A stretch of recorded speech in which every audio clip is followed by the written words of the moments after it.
프랑스 고급 요리로 알려진 달팽이. 하지만 이 재료의 시작은 고급이 아니었습니다. 달팽이는 인류가 버티기 위해 식탁에 올린 아주 오래된 선택지였습니다. 선사시대 유적에서 발견되는 깨진 달팽이 껍질 더미는 이것이 특별한 별식이 아니라 반복적으로 먹었다는 흔적에 가깝습니다. 고대 로마에서 달팽이의 위치는 더욱 분명해집니다. 로마인들은 달팽이를 그냥 잡아먹지 않았습니다. 그들은 달팽이를 모아두고 먹이를 주며 살을 찌워서 사용했습니다. 이미 이 시점에서 달팽이는 우연히 먹는 음식이 아니라 관리에서 쓰는 재료였습니다. 지중해와 북아프리카 지역에서 달팽이가 특히 중요했던 이유는 명확합니다. 이 지역은 여름에 극도로 건조해지고 겨울에만 비가 내리는 기후를 가지고 있습니다. 농사를 짓기 어려운 건기에 사람들은 쉽게 채집할 수 있는 단백질 공급원이 필요했고, 달팽이는 바로 그 역할을 했습니다. 달팽이는 환경이 건조해지면 몸을 껍질 안쪽으로 깊게 넣고 입구를 막아 활동을 거의 멈춥니다. 이것은 이동이 아니라 정지에 가까운 상태입니다. 그래서 달팽이는 아무것도 먹지 않은 채 오랜 시간을 버틸 수 있습니다. 이 능력이 얼마나 극단적인지 보여주는 유명한 기록이 있습니다. 대형 박물관에 전시용으로 보관된 이집트 사막 달팽이 표본이 4년 후 청소 과정에서 물에 닿자 다시 움직이기 시작했습니다. 박물관 직원들은 이 달팽이가 살아있다는 사실을 그제야 깨달았습니다. 달팽이는 도망치지 않습니다. 시간이 지나가길 기다립니다. 이것이 가능한 이유는 달팽이의 껍질 때문입니다. 달팽이의 껍질은 집이 아닙니다. 벗고 갈아입는 껍데기가 아니라 몸이 만들어서 평생 함께 가는 신체의 일부입니다. 그래서 먹이가 극도로 부족해지면 껍질에 축적된 칼슘과 같은 미네랄을 다시 흡수해서 생존에 필요한 에너지원으로 전환합니다. 사람들이 말하는 자기 몸을 먹는다는 표현은 바로 이 과정을 가리킵니다. 달팽이는 무조건 몸을 지키기보다는 생존 가능성을 따져서 자원을 재분배합니다. 이렇게까지 버티는 생물의 번식 방식은 당연히 평범하지 않습니다. 달팽이는 많은 종에서 정자와 난자 기능을 둘 다 가지고 있습니다. 하지만 혼자 번식하지는 않습니다. 왜냐하면 혼자만의 복제에 가까워질수록 환경이 조금만 바뀌어도 종 전체가 위험해질 수 있기 때문입니다. 그래서 달팽이는 다른 개체를 만나 정자를 주고받는 방식을 택합니다. 그런데 여기서 흥미로운 일이 벌어집니다. 달팽이 두 마리가 만나면 둘 다 정자와 난자를 가지고 있기 때문에 서로 정자를 주고받을 수 있습니다. 하지만 문제는 알을 만들고 몸에 부담을 지는 쪽의 비용이 훨씬 크다는 점입니다. 그래서 교미 상황에서는 서로 가능하면 내가 정자만 제공하는 쪽이 낫다는 방향으로 전략이 흘러갑니다. 이것이 바로 달팽이 교미가 치열한 전략 싸움이 되는 이유입니다. 이 전략이 눈에 보이게 드러나는 장치가 러브다트입니다. 일부 달팽이는 교미 과정에서 작은 석회질 바늘을 사용합니다. 중요한 것은 찌른다는 행위가 아니라 그 위에 묻은 점액입니다. 이 점액은 상대의 몸속에서 내가 전달한 정자가 분해되지 않도록 보호하고 정자 저장 기관으로 더 많이 이동하게 만들어 결과적으로 내 쪽 정자로 수정될 확률을 높입니다. 그래서 달팽이의 교미는 로맨스가 아니라 아주 조용한 순서 싸움입니다. 게다가 이 싸움은 한 번으로 끝나지 않습니다. 달팽이는 같은 상대를 다시 만나 여러 번 교미하기도 합니다. 정자는 저장되고 누가 더 많이 남느냐는 시간이 지나면서 계속 바뀌기 때문입니다. 이렇게 치열한 전략 싸움으로 후대를 남기는 달팽이는 포식자를 대하는 태도도 남다릅니다. 달팽이는 속도로 피하지 않습니다. 복잡한 판단을 내리는 뇌가 거의 없기 때문입니다. 달팽이는 뇌 대신 신경절이라는 신경 다발 몇 개로 감각을 처리합니다. 이것은 위험을 판단해서 도망가는 시스템이 아니라 자극에 즉시 반응하는 시스템입니다. 그래서 달팽이는 빠른 판단으로 도망가는 대신 삼키는 단계에서 실패하게 만듭니다.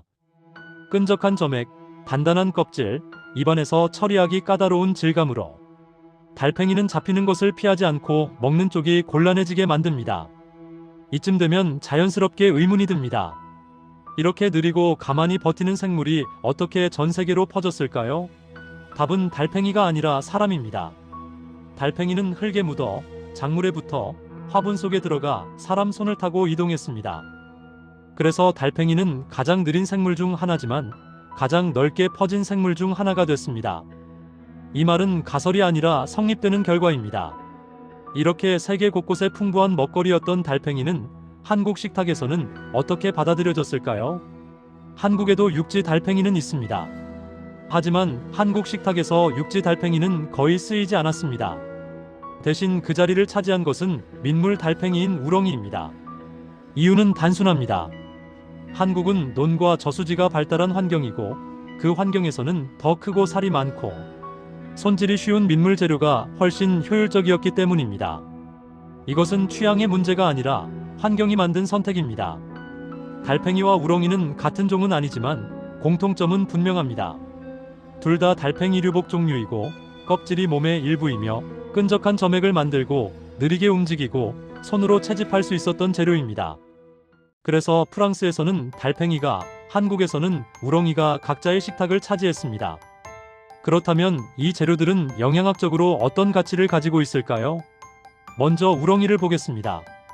우렁이 100g에는 단백질 약 16에서 18g, 지방은 1g 미만이 들어있습니다.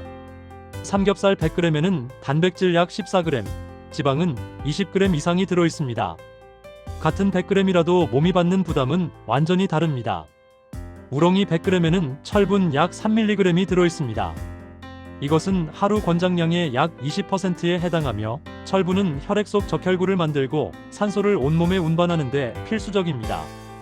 칼슘은 약 60mg으로 하루 권장량의 약 8%를 차지하며 뼈와 치아를 튼튼하게 유지하는 데 중요합니다. 마그네슘은 약 40mg으로 하루 권장량의 약 11%이며 근육 기능과 신경 전달에 관여합니다. 그래서 이 재료는 기름진 고기 대신 가볍게 단백질과 미네랄을 채우는 용도로 오래 사용되어 왔습니다. 육지 달팽이도 비슷한 영양 구조를 가지고 있습니다. 식용 달팽이에는 100g에는 단백질 약 16에서 17g, 지방 약 12g이 들어있으며 철분은 약 3.5mg, 칼슘 약 170mg, 마그네슘 약 250mg으로 우렁이보다 미네랄 함량이 더 높은 편입니다. 특히 칼슘과 마그네슘이 풍부한 이유는 달팽이가 껍질을 만들기 위해 이 미네랄들을 체내에 많이 축적하기 때문입니다. 실제로 이 재료를 어떻게 요리할 수 있는지 구체적으로 살펴보겠습니다. 먼저 한국식 우렁된장찌개입니다. 손질된 우렁이 살 120g, 물 또는 쌀뜨물 500ml, 된장 1과 2분의 1큰술, 다진 마늘 1큰술, 애호박 3분의 1개, 두부 4분의 1모를 준비합니다. 냄비에 물을 붓고 된장과 마늘을 풀어 끓인 다음 애호박과 두부를 먼저 넣고 끓이다가 우렁이는 맨 마지막에 넣고 2분만 끓입니다. 이것이 질감을 살리는 핵심입니다. 서양에서는 달팽이를 어떻게 요리할까요?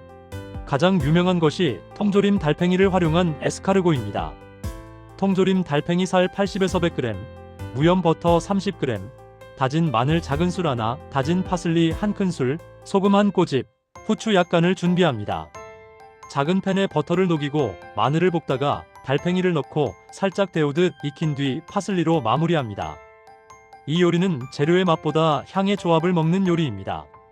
달팽이는 느린 생물이 아니라 끝까지 남는 방식을 선택한 식재료였습니다.